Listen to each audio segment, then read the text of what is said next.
Scotland was once an important independent kingdom from which well-known historical figures such as William Wallace and Mary Stuart emerged. Today, it functions as a constituent nation of the United Kingdom. A nice name for what was actually the English annexation of an independent country to turn it into a province.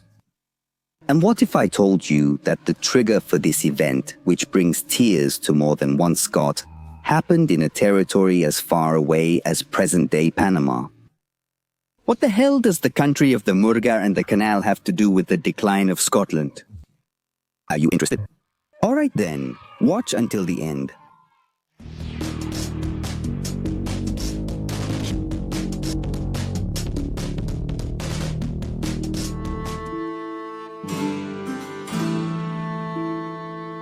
In case you didn't know, Alba is the name by which Scotland is known in the Scottish Gaelic language, the country's national Celtic language, which is spoken today by fewer than 60,000 people, that is 0.01% of the population.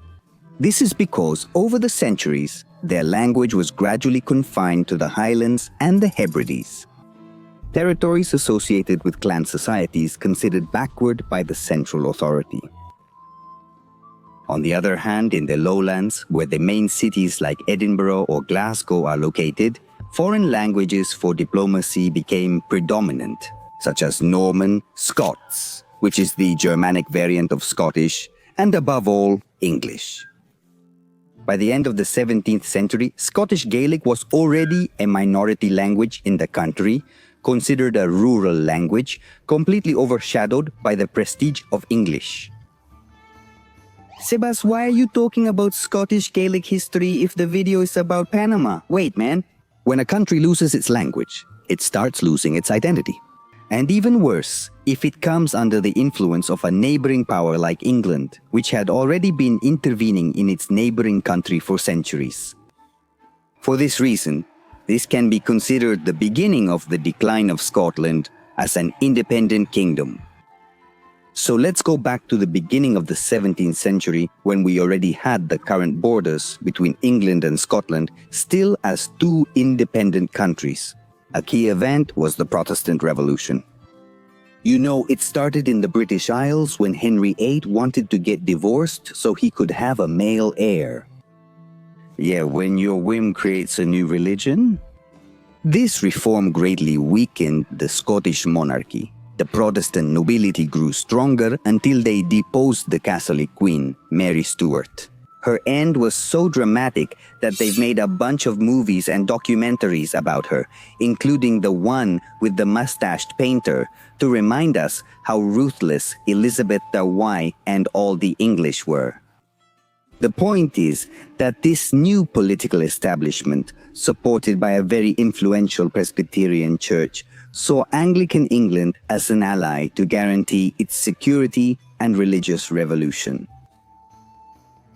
The Protestant faith then becomes the pillar of the Union of the Crowns. In 1603, when James VI of Scotland, son of Mary, inherited the English throne and converted to Anglicanism, the Scots not only lost their language, but also their religion. On the other hand, sharing a monarch accelerated English cultural, political, and economic influence over Scotland. To all this were added misfortunes such as the Scottish famines of the late 17th century, which led to death, massive poverty, and rural emigration. To be honest, supplying an entire country without access to Atlantic trade due to English restrictions is pretty complicated. Likewise, Scotland was becoming increasingly dependent on English loans. Speaking of England, by 1690, they already had several colonies in the Caribbean, the United States, Canada, India, and Southeast Asia. And if the English can build a maritime empire, the Scots can do it too and fix their precarious economic situation, right? Before moving on to our forgotten star guest of today's video, let's quickly mention the Scottish colonization attempts in North America.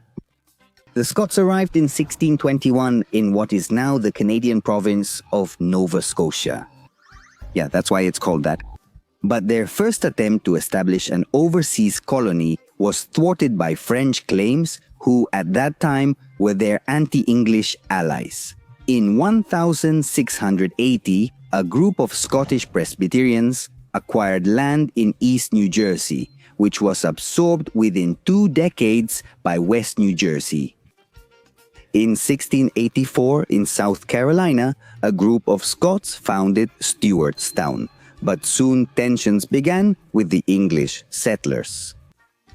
However, those who attacked them and destroyed the settlement 2 years later were the Spanish from Florida. In general, these short-lived Scottish colonies in North America did not last long due to the bad weather. The lack of economic investment by the government and the limited militarization prevented them from being able to defend them. So in 1695, the Scots set out to do things right. Or maybe not so much. The point is that in this year, the Scottish Company for Trade was founded by an act of the Parliament of Scotland. It even had its own flag, which resembles the current one. Do you think so? Likewise, it was authorized to equip ships and establish colonies in unclaimed areas, investing capital of £400,000 sterling, which was approximately a quarter of Scotland's total wealth. How about that investment? Not even Ceausescu dared to go that far. With all this, about 1,200 Scottish settlers set out in July 1698 for the Bay of Darién in present-day Panama, where they would establish their first colony under the Darién project. What was the name of this colony? New Caledonia, namesake of the current French possession in the Pacific, but whose name is inspired by Caledonia, the name the Romans gave to present-day Scotland. The goal of this colony was to establish a trading center between the Atlantic and Pacific Oceans, centuries before the founding of the Panama Canal. You see, Uncle Sam, your idea wasn't so original.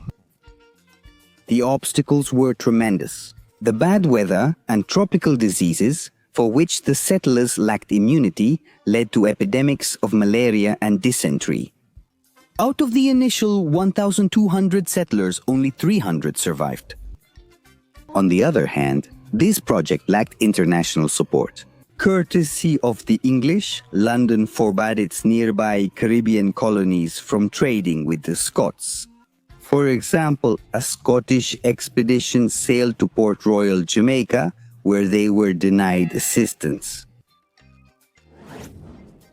But why didn't the English help the Scots if they shared the same king?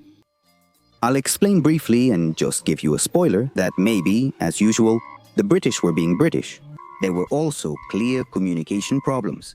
The news of the first disastrous expedition didn't reach Scotland in time to prevent a second voyage, which took place in November 1699, bringing more than 1,000 new settlers.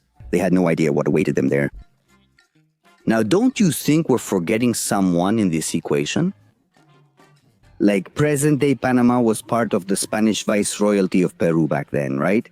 And Spain was such a major power that it let me do that even in its own territories, right?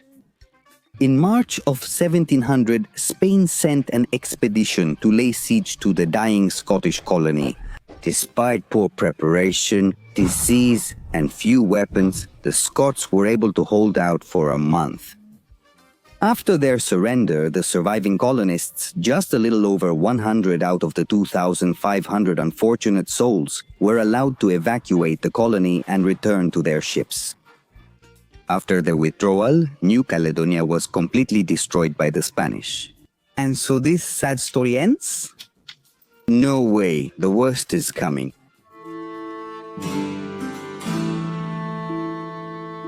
The Darién disaster left Scotland in a position of extreme vulnerability.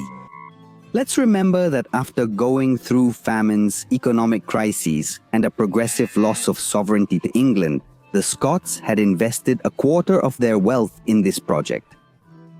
And this is where England comes in, which, after denying support to the poor colonies, offered to take on Scotland's debt. to give them access to its colonies and markets, as well as military protection. What would the English get in return? Nothing dramatic, just that Scotland would join them politically, losing its status as an independent country. Did the English have this planned and that's why they didn't help them? Or was it because they didn't want to anger the Spanish? What do you think?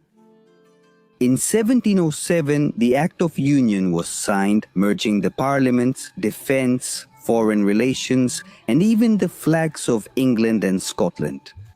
Thus, the Kingdom of Great Britain is born, thus independent Scotland dies, where I suppose it must be illegal to listen to Panama's murga.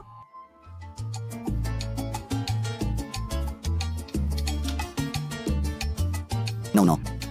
So, as you can see, their failed attempt to conquer Panama was the final blow for Scotland.